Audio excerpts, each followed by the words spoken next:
Nah, seperti itu ya. Nah, juga masalah fidyah memberikan makan. Ini kadang-kadang salah pahamin Ustaz Lutfi ini. Ya. Begini, berikan makan orang miskin. Orang miskin dipundang ke rumahnya, diajak makan prasmanan. Salah. Oh, salah itu ya. Harus makanan yang mentah.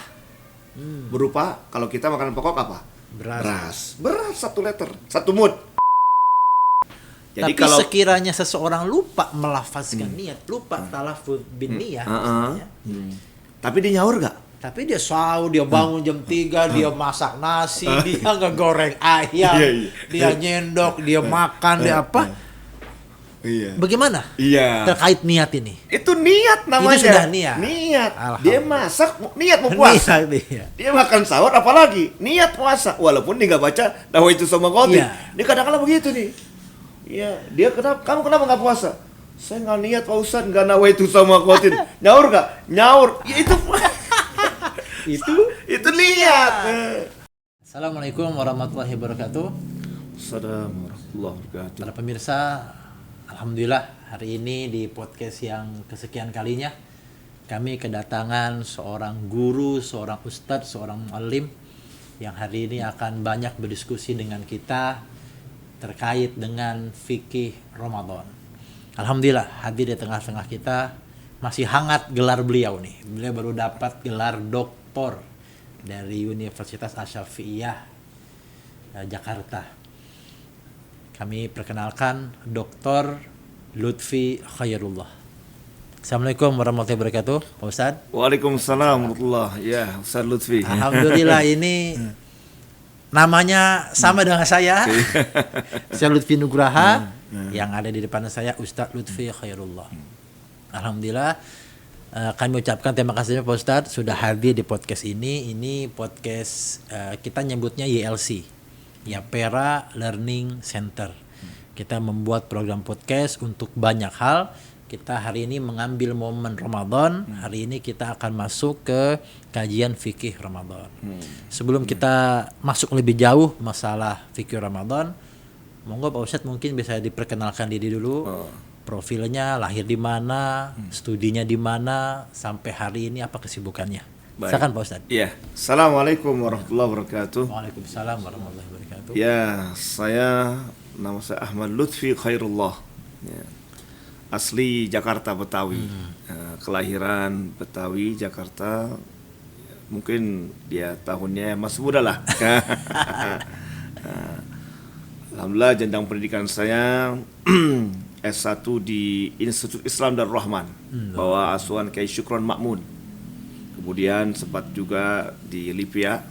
Kemudian S2-nya PT IKI, S3-nya di UIA bersama Ustadzah Nurmah. Alhamdulillah dengan saya menjalankan dengan waktu yang saya pikir termasuk cepatlah di S3 ini. 2 tahun lebih sedikit. Alhamdulillah Allah berikan karunia bisa menyelesaikan S3. Kemudian kesibukan saya punya yayasan kecil-kecilan di Gunung Sindur, Bogor, yang namanya Yayasan Islam Pendidikan Islam Darul Khair.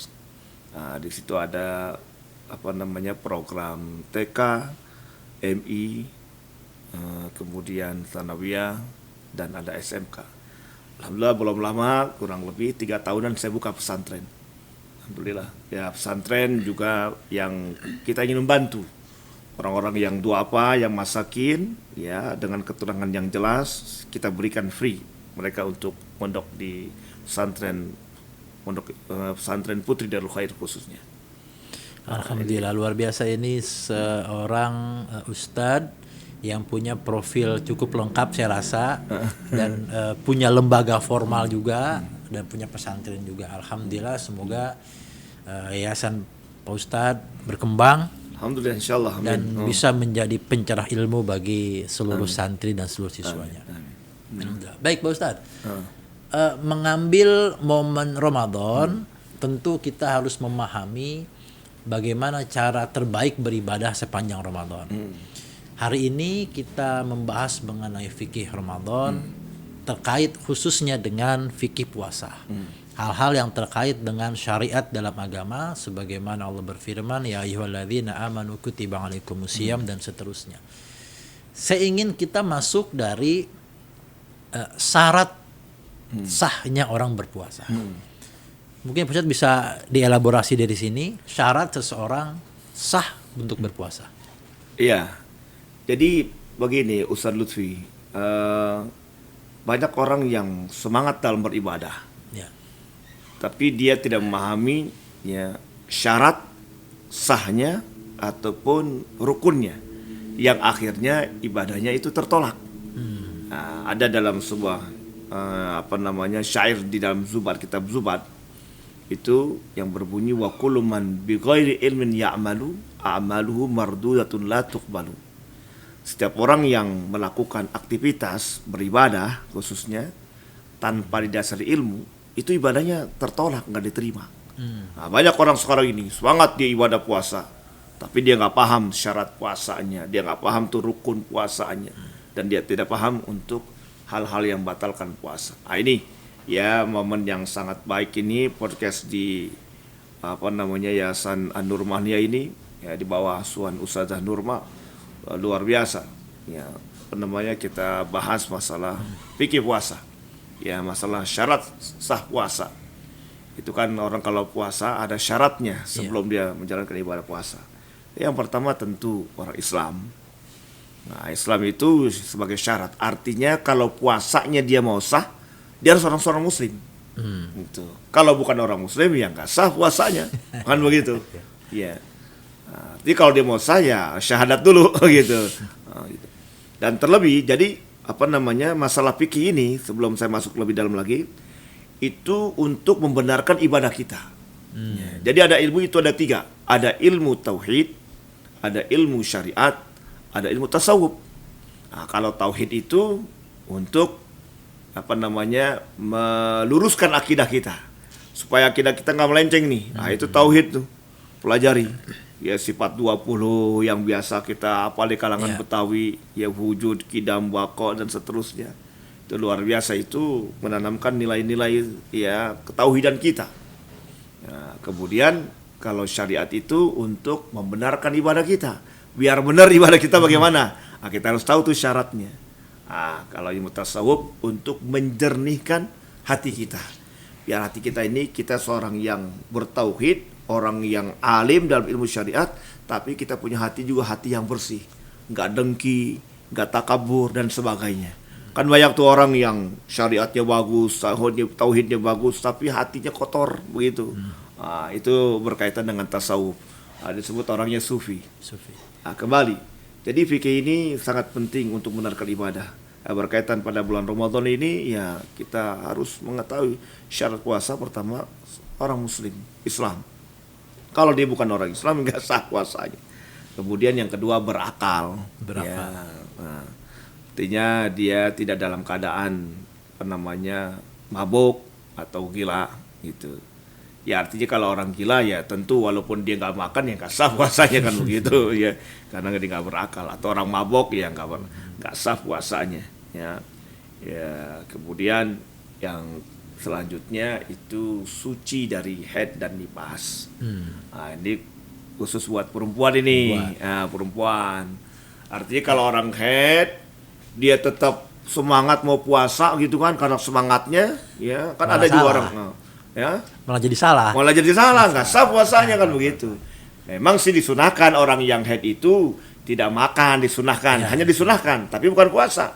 Artinya begini, ketika dia penuh haid itu disunahkan dia tidak makan sembarangan gitu ya, jadi seperti orang puasa tapi bukan puasa.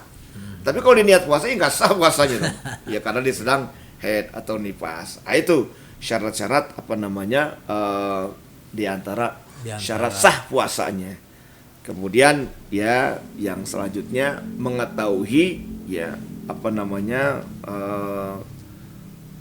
hari tersebut hari dia berpuasa. Puasa Ramadan maksudnya. Ya.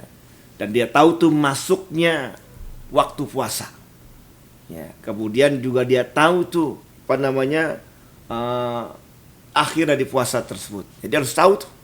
Harus tahu. Ya, jadi hari itu dia memahami hari tersebut hari dia berkewajiban berpuasa, dia tahu masuknya fajar dan masuknya terbenam matahari. Nah, itu diantara syarat-syarat Syarat-syarat sah puasa. Islam, kemudian berakal, suci dari haid dan nifas, dan mengetahui hari tersebut hari yang diterima untuk puasa. Artinya begini juga, dia tahu tuh puasa tersebut hari yang dibolehkan puasa. Itu orang puasa hari Id, kira-kira sah nggak puasanya? Kan nggak boleh. Gitu, karena itu hari yang dilarang. Gitu. Jadi nggak boleh sekedar semangat doang gitu. Ada orang yang semangat. Saya nggak mau buka, saya nggak mau lebaran, saya mau puasa. Ya nggak sah kan puasanya. Nah itu syarat sah puasa. Kalau posisi balik Pak Ustadz? Nah, itu kategori dari berakal. Berakal itu balik ya. Balik. Berarti orang yang balik itu dianggap akalnya sudah sempurna gitu ya. Akal sudah sempurna gitu. Lalu Pak Ustadz terkait dengan puasanya anak-anak. Kita sebagai orang tua tentu kan punya anak-anak usia 5, 7, 8, 9 tahun ini. Bagaimana ilmu fikih mengatur puasa anak-anak ini? Harus sekuat apa, selama apa, berapa harinya, durasinya? Seperti apa Pak Ustadz? Ilmu fikih mengatur puasa anak-anak yang memang belum balik. Ya. Jadi kalau di kalangan mazhab Syafi'iyah atau Imam Syafi'i mengatakan orang yang belum balik memang belum berkewajiban di puasa. Tapi memang dianjurkan untuk melatih. Gitu, melatih. Ya, kalau dia sahur, kita ajak dia sahur. Dan kalau seandainya kata dia tidak kuat, bolehlah buka waktu zuhur begitu. Ya. Untuk melatih itu. Tapi kalau seandainya kata dia tidak puasa, nggak apa-apa. Nggak apa-apa. Cuman melatih itu kan hal yang baik. Ya seperti ayat sholat. Anak kecil itu wajibnya sholat sama balik. Dia belum balik, belum wajib sholat. Jadi kita nggak boleh mengatakan kamu wajib sholat, nggak boleh. Orang dia belum balik. Ya. Gitu. Karena juga syariat belum mewajibkan. Cuma kita kan diperintahkan. Orang yang anak kecil itu diperintahkan umur 7 tahun. Merintahin umur 7 tahun. Kapan ngajarinnya? Berarti sebelumnya kan? Sebelumnya. Kan begitu, sebelumnya. Nah, ketika umur 10 tahun, ketika dia tidak sholat, dibolehkan kita untuk memukul, tapi mukul yang tidak melukakan.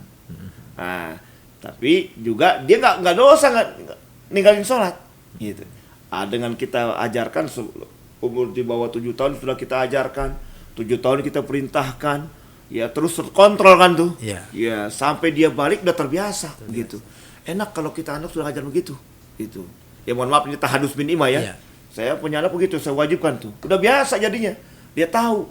Oh iya, wajib sholat gitu. Walaupun anak saya itu yang masih kecil belum wajib sholat, tapi sudah tahu, dia paham. Nah, artinya memang untuk anak-anak baik sholat maupun puasa ataupun kewajiban yang lain memang lebih kepada unsur pendidikan dan pembiasaan. Betul. Sebelum dia menjadi seorang yang mukallaf dan terbebani oleh hukum syariat. Iya.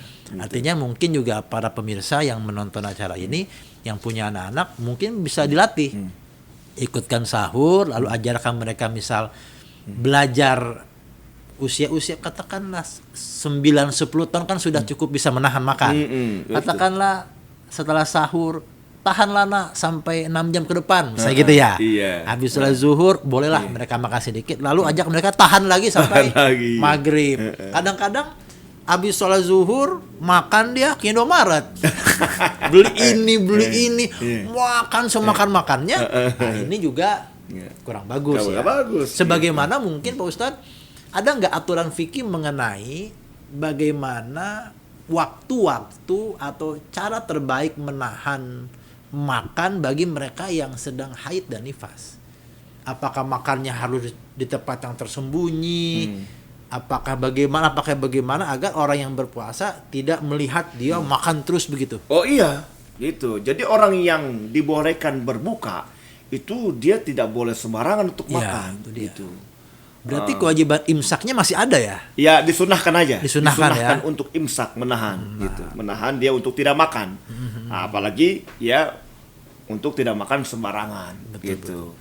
Jangan sampai seorang istri misal lagi haid Lalu jam 2 siang makan Indomie Iya, rebus iya, pakai depan- cabai rawit depan TV. Depan suaminya. Depan suami, wah suaminya gemeteran juga kan Iya. hatinya gitu. Iya. Oh iya ya, Iya. baik itu Berarti Ustaz Lutfi tahu juga pakai cabai rawit ya. Itu itu sangat nikmat ya. Ini nikmat banget. Apalagi di jam-jam siang pakai es teh manis, wah, luar biasa nih kan. Iya, iya.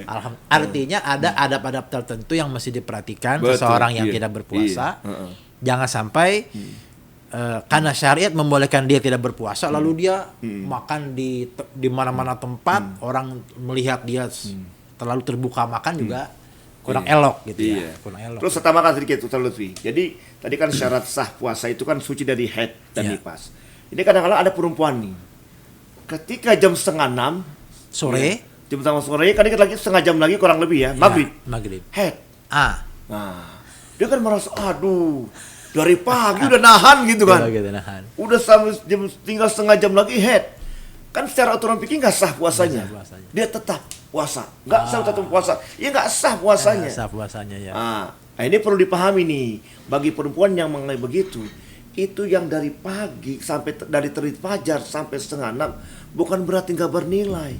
Ada nilainya, ada pahalanya. Tetap ada pahala. Ada pahalanya kan dia menjalankan ibadah. Iya, benar-benar. Cuma tidak sah puasanya, dia wajib untuk mengqadha. Dan mungkin Ya. tidak sempurna lah. Tidak sempurna, tapi iya. ada pahalanya. Ada pahalanya. Ada pahala. Kayak orang sholat, ya ketika tahiyat, ya dikit lagi dah, innaka hamidum majid, dia belum salam, buang angin, kan nggak sah. Nggak sah. Nah, harus ulang lagi sholat dari awal.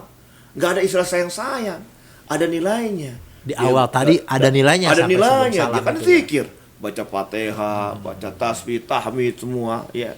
Walaupun itu secara hukum dia wajib mengulangi sholat lagi. Nah, ini yang harus dipahami nih ibu-ibu nih, anak-anak muda nih yang head. Jadi nggak ada istilah sayang gitu, ya, nggak ada istilah untuk menyesali. Itu kan sudah takdir Allah kasih. Berarti kan apa-apa yang dibahas di pertama ini kan syarat sahnya berpuasa. Iya. Berarti sesuatu yang harus ada sebelum ibadah dilakukan. Secara sah. Adapun ritual ibadah itu kan adalah rukun.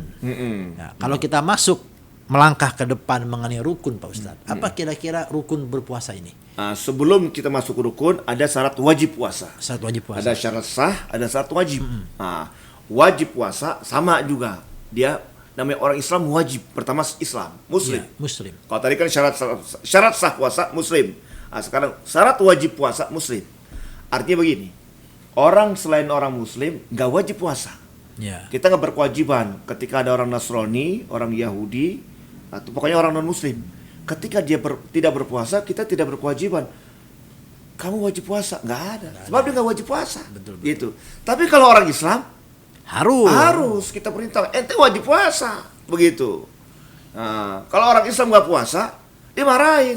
Kayak kemarin saya pulang nih, ini cerita sedikit nih. Iya. Mau masuk ke rumah, depan pintu saya, pintu gerbang depan, asik makan nasi padang. Waduh. Saya bilang, Mas, kok makan nasi padang gitu? Iya Pak, saya lapar banget katanya. Tapi nggak begitu caranya Pak, ngumpat ke makan, dia bilang gitu. Ngumpat makannya, gitu. Orang Islam bukan?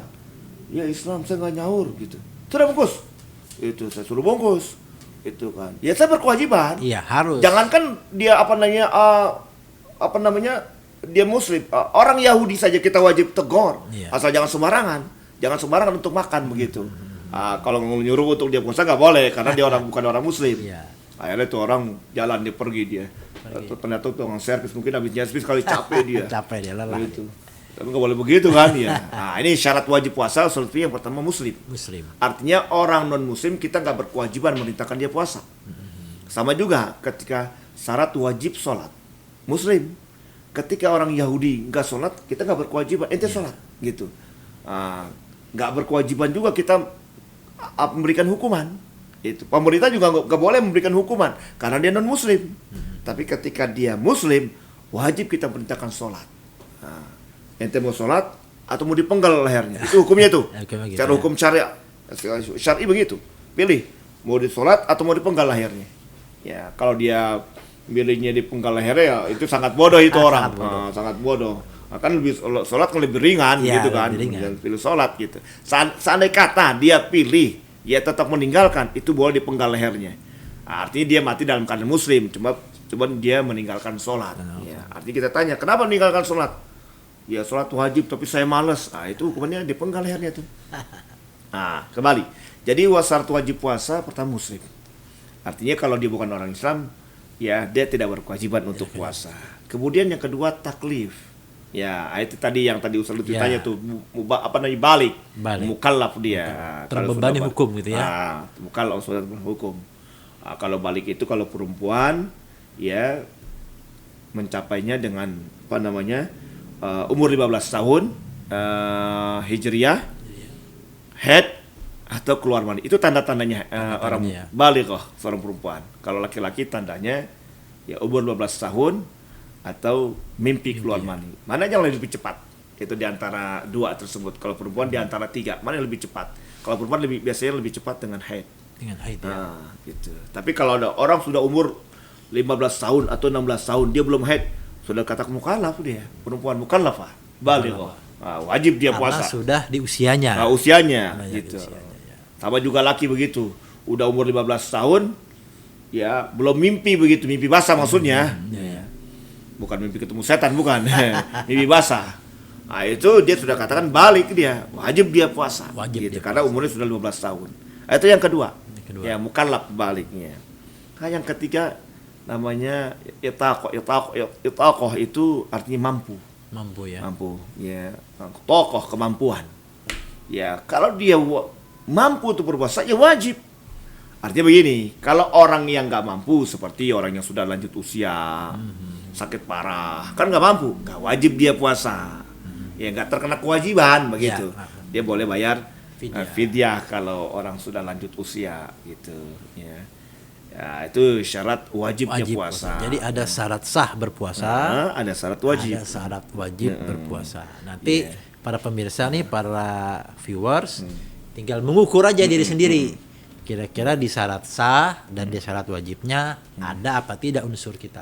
Kalau memang ada kita di situ, maka kita katakan sah kita berpuasa karena syaratnya terpenuhi, dan kita katakan kita wajib berpuasa. Karena bagi kita unsur-unsur tadi ada. Jangan sampai kita ada di unsur itu tapi kita tidak lakukan, maka itu salah satu dosa besar, karena kewajiban berpuasa ini qat'i dalilnya, sangat jelas terang benderang. Jelas ada kata-kata kutiba alaikumus siyamnya itu diterlak gitu kewajibannya. Saya tambahkan sedikit juga. Wah, ini syarat masih ada lagi nih. Itu kan baru 3 tadi sebutkan, Islam, ya kemudian mukallaf, balik, mampu tadi kan itaqah, tokoh mampu. Mampu itu bisa tadi saya bilang, kalau dia orang yang sudah lanjut dikatakan dia nggak mampu. Ya, ini secara hissi namanya. Secara jasad dia nggak mampu karena fisiknya lemah, gitu. Atau orang yang sakit parah, gitu. Ada orang yang nggak mampu karena syar'i, karena syarak dia nggak mampu puasa. Itu orang yang haid. Itu dikatakan orang nggak mampu dia. Nggak mampu kenapa? Sebab dia sedang haid. Nah, itu namanya kemampuan secara syar'i, syar'an, secara syarak, gitu. Nah, kemudian satu wajib puasa yang selanjutnya as-sihah, yaitu sehat. Ya, artinya orang yang sakit nggak wajib puasa. Itu juga memang kategori tadi itu itaqah tuh kemampuan. Kemudian yang terakhir iqamah, orang yang mukim. Mukim itu orang yang tidak berpergian. Itu. Makanya bunyi ayat Quran begini kan bunyinya. Faman syahida minkumus syahra falyasum. Siapa yang menyaksikan maka maka dia wajib puasa. Falyasumhu, maka dia wajib berpuasa. Ini ditafsirkan nih, kata-kata syahidah itu bukan menyaksikan ini, bukan melihat, tapi maksudnya hadir. Siapa yang hadir? Hadir di tempat, artinya dia tidak dalam keadaan berpergian jauh. Bukan wajib safar, puasa. ya? Bukan safar, wajib puasa dia. Wajib puasa gitu. dia. Walaupun bagi yang safar juga kalau mau berpuasa diperbolehkan. Bolehkan. Ini juga perlu saya tambahkan juga. Kadang-kadang begini, orang musafir harus pahami. Orang musafir boleh tidak berpuasa, tapi musafirnya harus jelas. Artinya begini, musafirnya itu sebelum subuh berangkatnya, gitu. Bukan jam 9 pagi. Bukan jam 9 pagi. Kadang-kadang begini, ketika orang mau musafir, pulang kampung, Pak Ustadz saya mau pulang kampung, gitu kan? Kapan? besok jam 7 berangkatnya kumpul. Ya, pagi, jam 7 pagi. 7 pagi itu Pak. Itu. Saya nggak puasa. Nggak boleh. Mbak berangkatnya jam 7. Kalau kamu mau tidak puasa, boleh. Syaratnya sebelum masuk waktu subuh. Berangkat. Malamnya berangkatnya. Berangkat malamnya. Ketika waktu sahur, terserah. Anda mau niat puasa, boleh. Tidak niat puasa, boleh. Bapak Anda lagi musafir. Tapi kalau ketika Anda lagi musafir, kemudian di pertengahan jalan Anda niat puasa, nawaitu shauma ghadin, itu atau dia makan sahur, itu makan sahur kan termasuk nawaitu shauma ghadin tuh. Puasa. Puasa dia. Di pertengahan jalan, ya, tengah hari bolong misalnya, nggak mampu, boleh dia batalin. Kadang nggak sanggup, gitu. Asal dengan syarat perjalanan dari malamnya. Dari malamnya, gitu. Niat, silakan. Sekalipun dia tidak niat juga boleh. Bagusnya niat. Dan lebih bagus lagi, dipulin tuh puasanya, tidak dibatalin.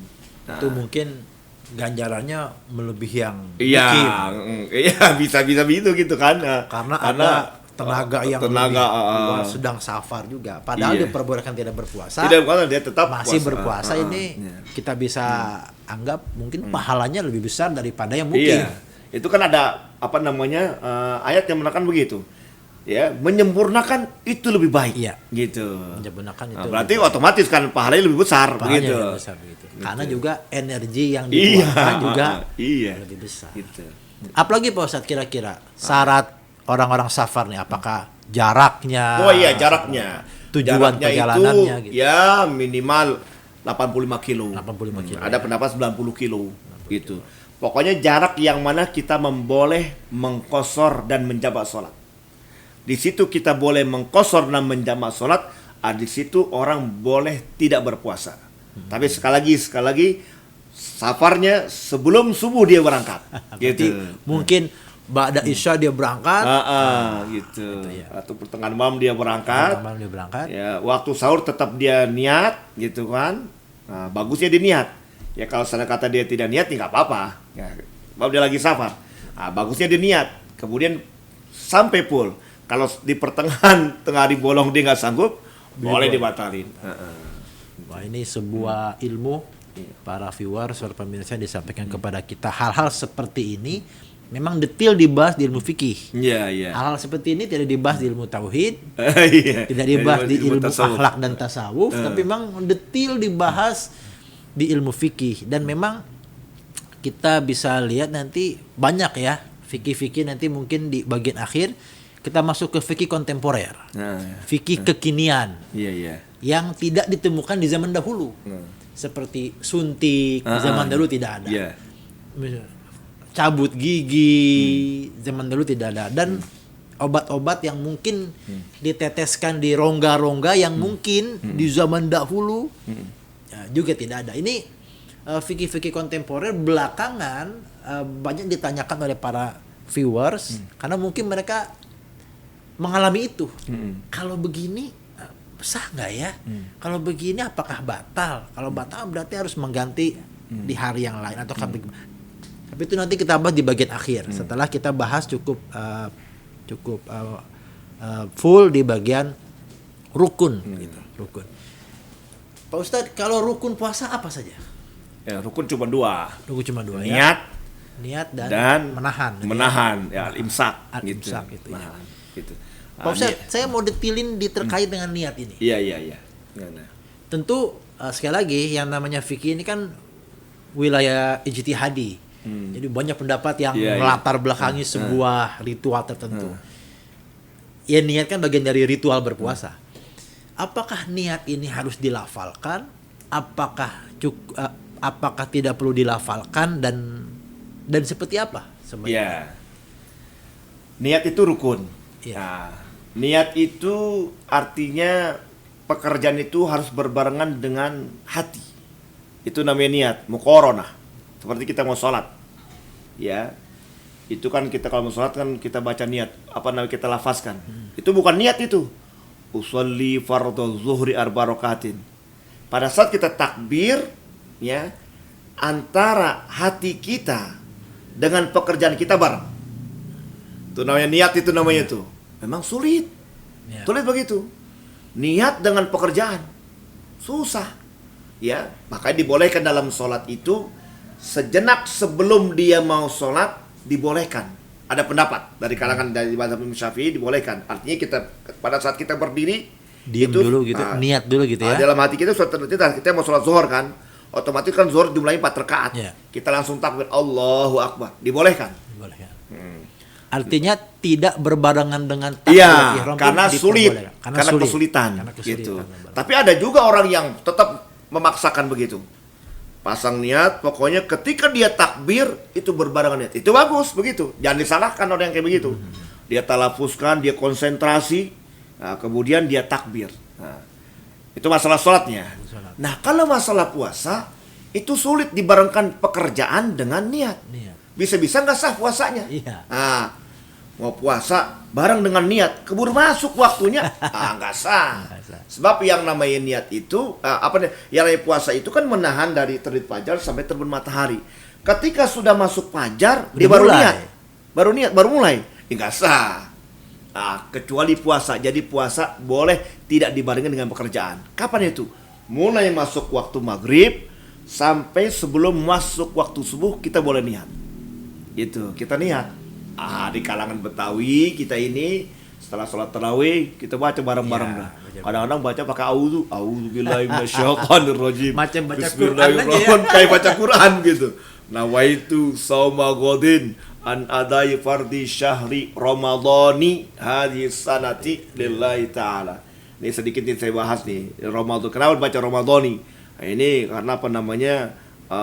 Mudhaf dan dimudhafkan kepada hadhihi sanati. Jadi bacanya an Ramadhani hadhihi sanati. Walaupun banyak orang baca Ramadhana, ya biarinlah. Ya, tapi yang tepat Ramadhani hadhihi sanati.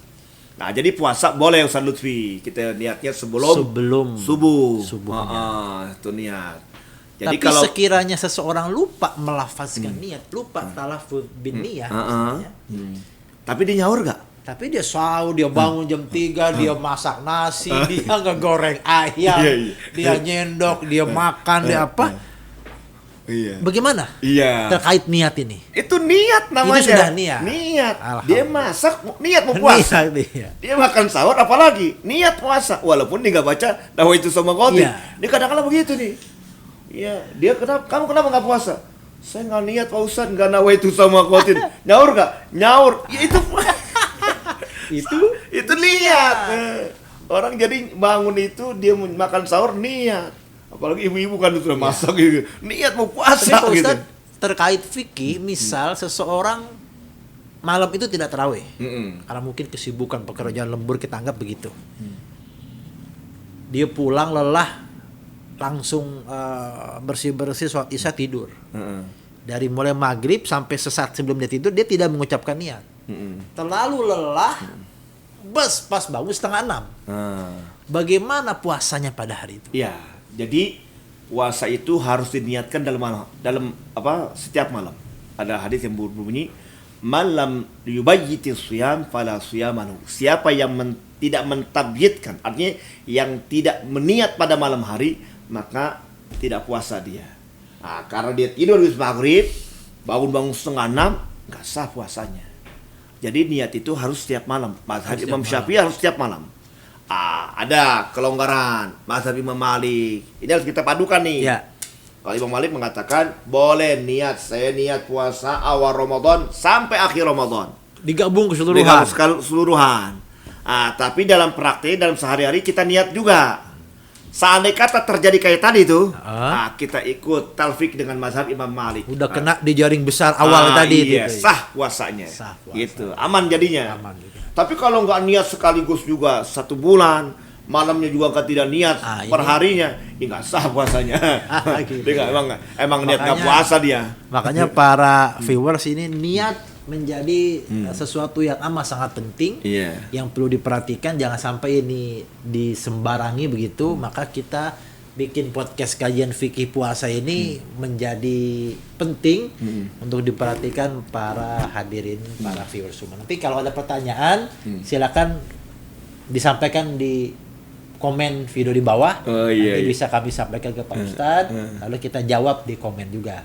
Karena zakat fikih ini sangat kasuistis Pak Ustadz. Iya. Banyak kasuistis gitu, dan per orang kasusnya lain gitu. Yang kita bahas hari ini cuma kasus yang kita anggap cukup sering terjadi saja Iya, sebenarnya. betul. Cukup sering terjadi. Adapun kasus yang spesifik ya mungkin dirasakan oleh semua Betul. muslim yang sedang Iya, berpuasa. betul. Jadi rukun adalah activity ibadah di puasa cuma dua para hadirin, para viewers. Pertama niat, yang kedua al-imsak atau Iya. menahan dari Mulai hal-hal yang terbit fajar membatalkan sampai puasa. terbenam matahari. Ya, baik dari fajar maupun dari sampai terbenamnya dari hal-hal yang bisa membatalkan puasa itu sendiri. Saya tambahkan sedikit. Ya. Ini ya, terbit fajar sampai terbenam matahari. Dia harus diperhatikan nih. Makanya dalam istilah kita ini ada kata-kata imsak. Iya. Imsak itu memang menahan secara bahasa. Belakangan ada seorang ustadz, ya apa itu imsak begitu? Nggak ada istilah imsak. Kemudian ustadz itu bertanya, ibu-ibu ketika imsak boleh makan nggak? Boleh. Puasa bukan namanya? Ya tidak. Iya. Artinya nggak inilah apa namanya, nggak tepat kata-kata imsak. Padahal maksud ulama kita ada istilah imsak. Ini maksudnya supaya kita ketika masuk waktu subuh itu sudah siap. Betul. Begitu. Kan nggak enak Ustaz Lutfi lagi makan, Azan.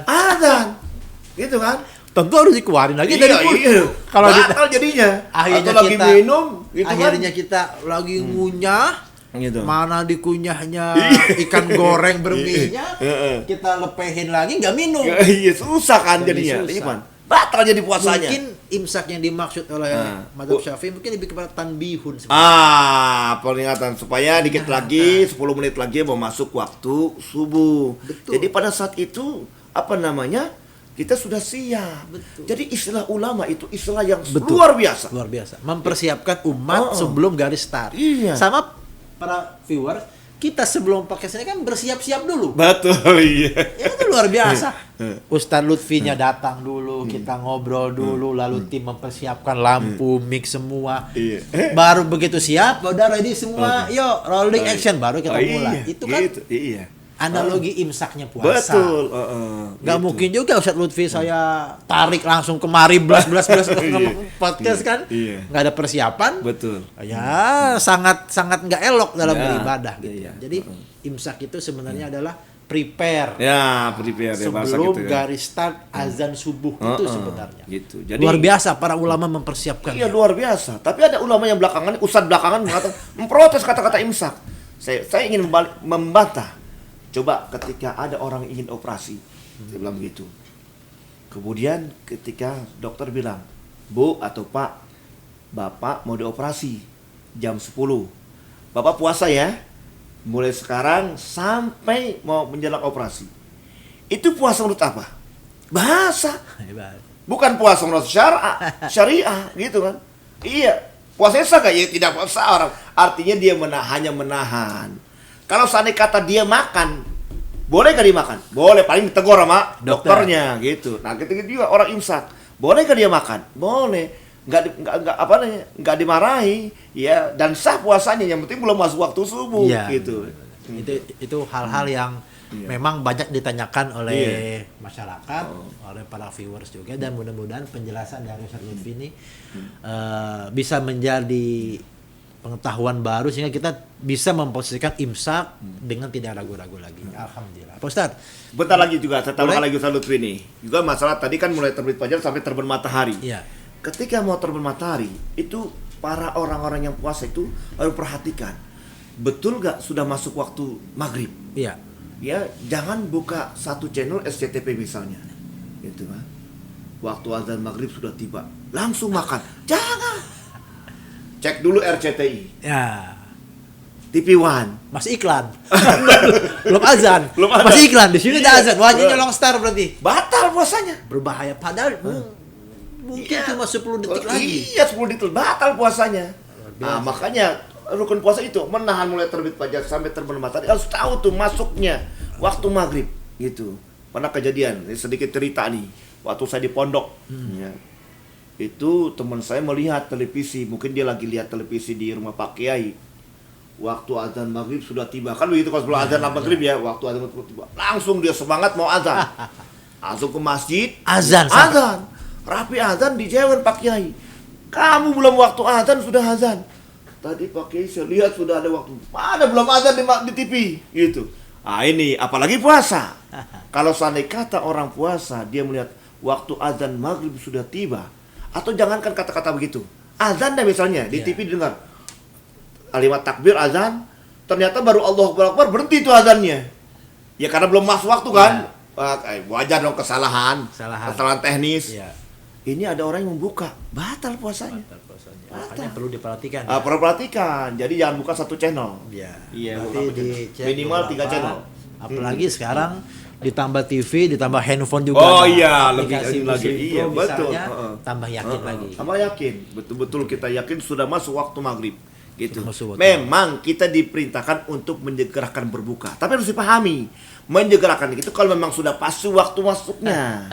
Gitu. Jangan sampai sebelum masuk waktunya udah batal puasanya. Batal puasa perkara 10 atau 20 second. Betul kan sayang penting banget. Iya, betul. Ustadz, lalu terkait dengan beberapa kelompok orang yang diperbolehkan untuk tidak berpuasa. Kelompok mana aja nih yang diperbolehkan untuk tidak berpuasa, Pak Ustaz? Ya tadi kita sudah singgung ya, orang yang musafir boleh tidak puasa, yang lanjut usia, yang sedang hamil, yang sedang menyusui. Ya, ini dilihat juga kalau yang sedang hamil. Ya. Kalau yang sedang hamil, dia boleh tidak puasa. Dilihat, kalau seandainya kata dia khawatir terhadap janinnya, gitu, takut keguguran atau kena bahaya terhadap janinnya, dia wajib mengqadha dan membayar fidyah. Ya, jadi 2 bayarnya. Wajib bayar fidyah. Ya, fidyahnya ukurannya 1 liter kurang lebih. 1 liter. Sebenarnya nggak sampai 1 liter. Tapi untuk ikhtiar 1 liter. Nah, bagus sih kita lebihin. Berarti 1 liter 1 hari. 1 hari. Berarti kalau dia katakanlah 20 hari, kalau 10 hari sempat berpuasa, berarti 20 liter. 20 liter. Ditambah lagi puasa juga. Tambah lagi karena puasa dia, 20 hari karena dia tidak puasanya karena takut dengan orang lain. Kan janin orang lain bukan dirinya. Benar. Tapi kalau dia takut terhadap dirinya, gitu, dia nggak puasa. Kenapa? Saya kalau puasa badan saya sakit atau apa gitu terhadap dirinya. Termasuk juga terkena janinnya.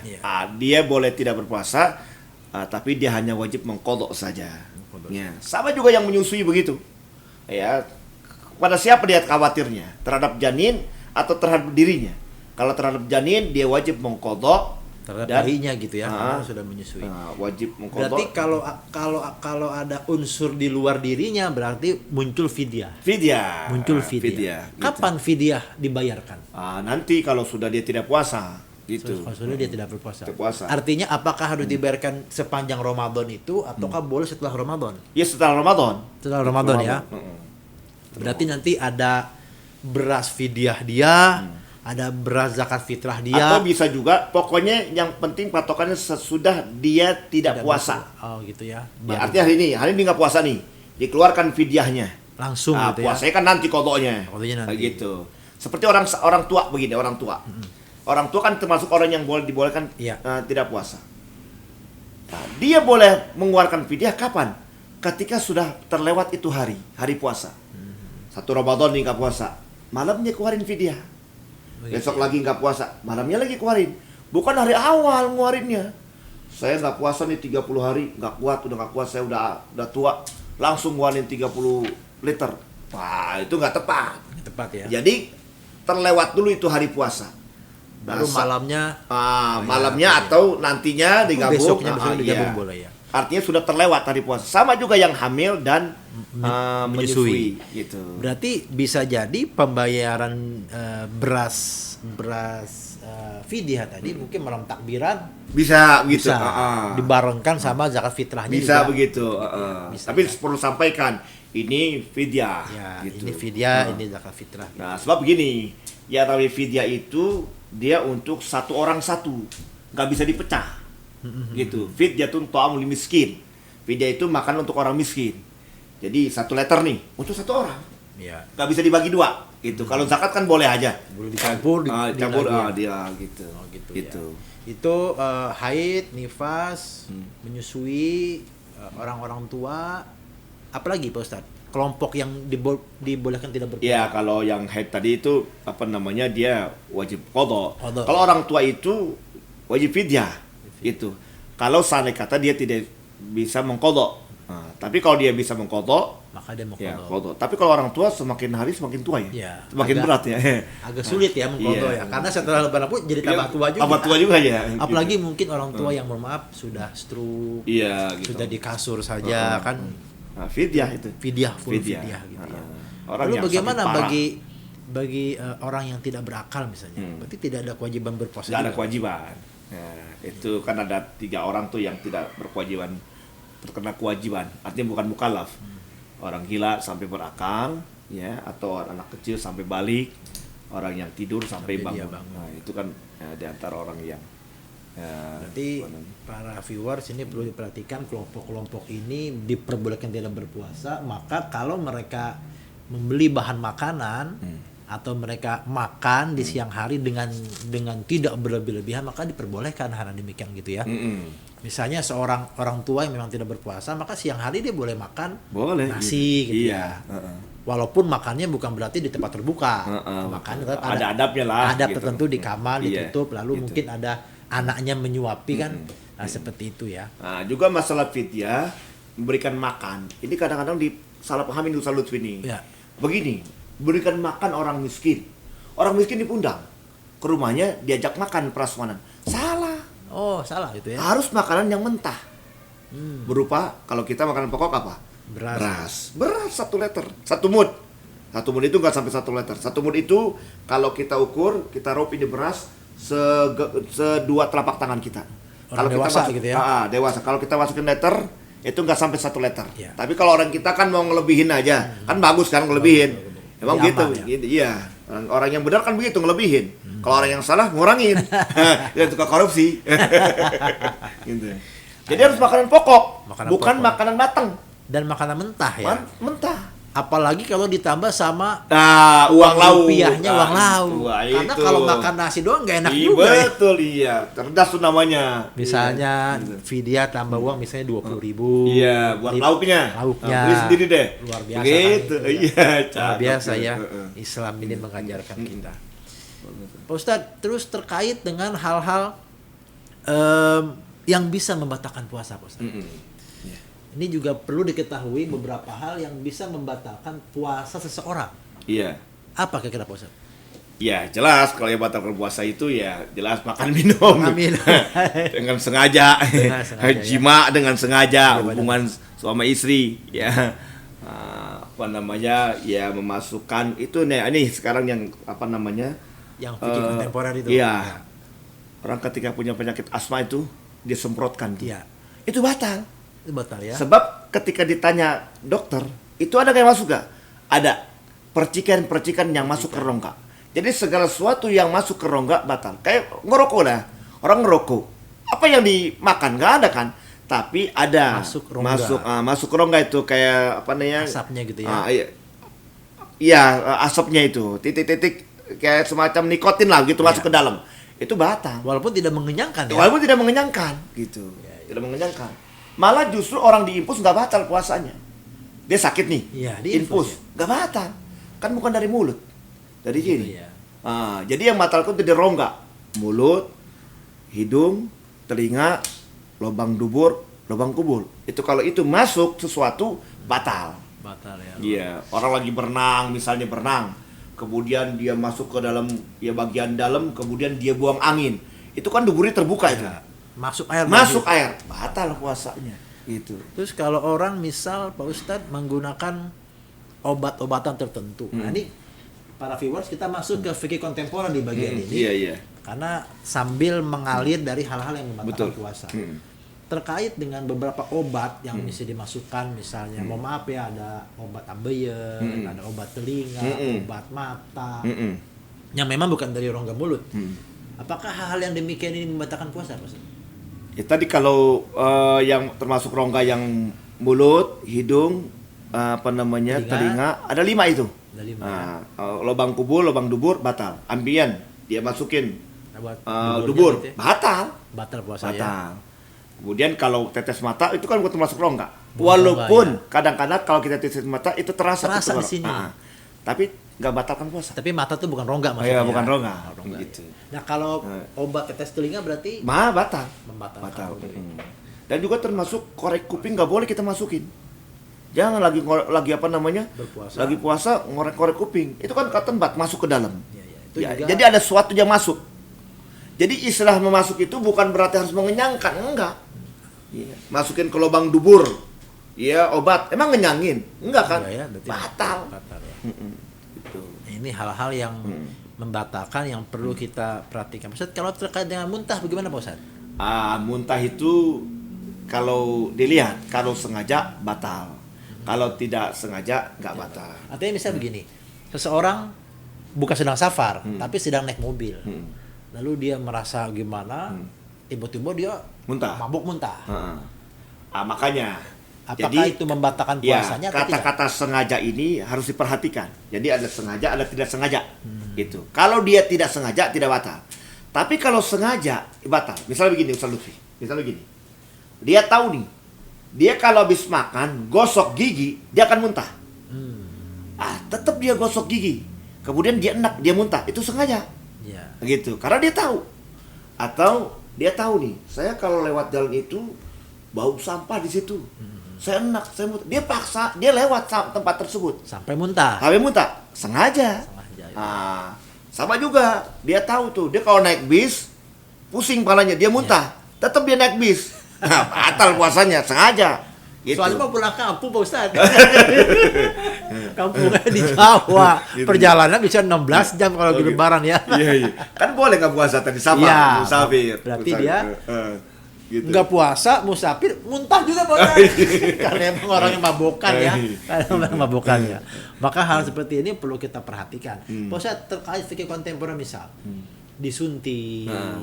Nggak apa-apa. Itu tidak menjadi nggak masalah. batal. Pokoknya 5 rongga itu. Mulut, Berarti hidung. 5 rongga itu aja ya. Gitu. Suntik kan bukan rongga. Bukan rongga ya. Gitu. Atau juga ada orang puasa misalnya. Ya, puasa dia minum obat gitu, menguatkan dia puasa. Ya memang nilai puasanya itu hikmahnya kan di antara hikmah puasa kan melatih kita ini bagaimana rasanya lapar, bagaimana kita rasanya haus. Jadi ketika kita melihat orang-orang miskin, fakir, itu kita merasa iba. Oh begini rasanya. Jadi puasanya mah sah-sah saja. Cuman hikmahnya nggak ada nilainya jadinya. Nggak ada tujuan dari puasa itu, dia kurang lah gitu, kurang berkesan gitu. Kalau orang yang merasakan bagaimana rasanya lapar, bagaimana rasanya haus, begitu kan ketika lagi puasa. Begitulah orang-orang fakir, orang-orang miskin ketika mereka lapar. Nah, kalau ente kan cuma 1 hari doang, maghrib ketemu lagi makanan. Kalau orang fakir belum tentu dia ketemu makanan. Iya. Gitu. Bisa 2 hari 3 hari ketemu makanan. Jadi kalau ada orang berpuasa, kemudian malamnya dia minum obat yang menguatkan dia, nggak lapar, nggak haus, boleh nggak? Makruh. Makruh ya. Gitu. Tapi tetap sah puasanya. Sah puasanya. Cuma makruh. Luar biasa para viewers, kita diberikan ilmu yang cukup detail oleh Ustaz Lutfi. Luar biasa tentang fikih puasa. Ustaz kira apalagi yang perlu disampaikan terkait dengan fikih puasa ini? Tambahkan lagi juga yang membatalkan puasa itu termasuk juga murtad. Kalau dia keluar dari agama Islam, ya batal puasanya. Murtad ini yang sangat Berat itu ya. sangat urgen Ustaz Lutfi. Begini, murtad itu bisa terjadi dengan ucapan, bisa terjadi dengan perbuatan, bisa terjadi dengan keyakinan. Nah, ini yang jarang diketahui dengan perbuatan. Itu. Contohnya begini, Al-Quran. Ketika ada ayat Al-Quran, kemudian ada orang membuang ayat Al-Quran ke tempat sampah, itu murtad. Dia murtad tuh, keluar dari agama Islam. Nah kalau dia lagi puasa, batal puasanya. Atau ketika dia lagi jalan, kemudian ada surat undangan di bawah, di jalanan. Biasanya kalau surat undangan ada bacaan Bismillahirrahmanirrahim. Iya. Ada nama Allah juga kan. Dia sengaja lindes, maka dia murtad. Batal puasanya. Ini yang jarang dipahami. Gitu. Kalau kita perlu berhati-hati di bagian Hati-hati. Jadi kalau kita lihat, kita turun, kita ambil. Ya sudahlah, ini resiko kita. Insya Allah kita ambil, itu ada pahalanya, kita taruh tempat yang di atas. Begitu. Jadi kalau kita ada ayat Al-Quran, kalau kita ingin buang, kita sobek dulu, hancurin. Hancurin kan niat untuk menjaga, bukan untuk menghina. Beda kalau niat, kalau nyobeknya menghina, itu dosa. Kufur juga, murtad juga. Kita niatnya untuk hancurin supaya tidak berbentuk lagi ayat Quran, baru kita buang tempat sampah. Begitu. Nah, atau jadi dibakar begitu. Atau dibakar. Bakar kan niat untuk menjaga, bukan menghina. Bukan menghina. Nah, kalau menghina ya murtad juga. Betul. Tapi kita bakar untuk menjaga supaya tidak diinjak-injak. Nah, jadi murtad itu membatalkan puasa. Kalau dia melakukan dengan perbuatannya, ya tanpa disadari. Ini pentingnya ilmu tauhid. Murtad dia, batal puasanya. Dan batal juga keimanannya. Betul, batal keimanannya jelas. Batal semua-muanya. Batal, iya. Imannya batal. Puasanya jelas batal itu. Biasa. Gitu. Maka ini hal seperti ini para viewers kita perlu perhatikan agar kita terhindar dari hal-hal yang demikian. Terima kasih banyak Ustaz Lutfi atas sama-sama kedatangan, kehadiran di podcast ini. Itu kalau tadi kan batal dari segi nilai puasa ya, bukan dari segi kewajiban puasa, sahnya puasa. Ada batal dari segi pahala. Pahala itu kalau orang suka gibah, namimah, bohong, ya masih berbuat culas. Puasanya sah gak? Sah, tapi gak ada nilainya. Batal pahala puasanya. Ini harus pahami juga nih batal pahala. Kan sayang. Kamin shaimin laisa min siyamihi ya illal ju'min apa? Ilal juwal atos. Jadi banyak orang yang puasa gak dapat pahala, cuma lapar sama haus karena lagi puasa gibah mulu. Udah gitu 30 hari lagi. 30 hari lagi. Wah, luar biasa ya. Tapi sah puasanya. Dia gak wajib qadha. Gak wajib qadha, tapi gak ada nilainya. Dan ini perlu kita perhatikan agar kita jangan sampai menjadi kelompok yang batal puasanya, batal pahalanya, betul. Atau sah puasanya, batal pahalanya. Betul, iya.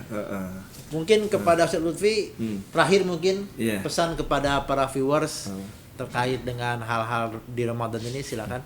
Ya, baik. Ya, para pemirsa, ya inilah pentingnya ilmu fikih supaya membenarkan ibadah kita. Ya, jadi mempelajari fikih itu sangat penting. Tadi di awal saya katakan fikih itu untuk membenarkan ibadah kita. Jadi jangan bosan-bosan untuk pelajari ilmu fikih. Jadi sebelum kita berbuat perbuatan ibadah apapun bentuknya, kita harus pahami ilmu yang berkaitan dengan ibadah tersebut. Kayak puasa, kita harus pahami ilmu yang berkaitan dengan tentang puasa. Kayak kita mau umroh, jangan cuma uang doang sama semangat. Tapi kita harus pelajari juga ilmu yang berkaitan dengan ibadah umroh, supaya ibadah umrohnya makbulah. Sama begitu juga haji dan ibadah-ibadah yang lain. Saya kira itu pesan saya dari untuk pemirsa, tetap semangat untuk belajar ilmu fikih. Alhamdulillah. Terima kasih. Ustaz Lutfi. Sama-sama, Ustaz Lutfi juga. Kita sama-sama namanya. Memang kebanyakan nama Lutfi ini orang-orang hebat. Amin. Baik, terima kasih banyak Pak Ustadz atas kehadirannya, sangat bermanfaat dan bisa menjadi ilmu bagi kita tentang sah dan batalnya berpuasa. Mudah-mudahan. Pemirsa, demikian. Selamat melanjutkan ibadah puasa. Semoga puasa kita diterima oleh Allah Subhanahu wa taala. Demikian. Assalamualaikum warahmatullahi wabarakatuh. Waalaikumsalam warahmatullahi wabarakatuh.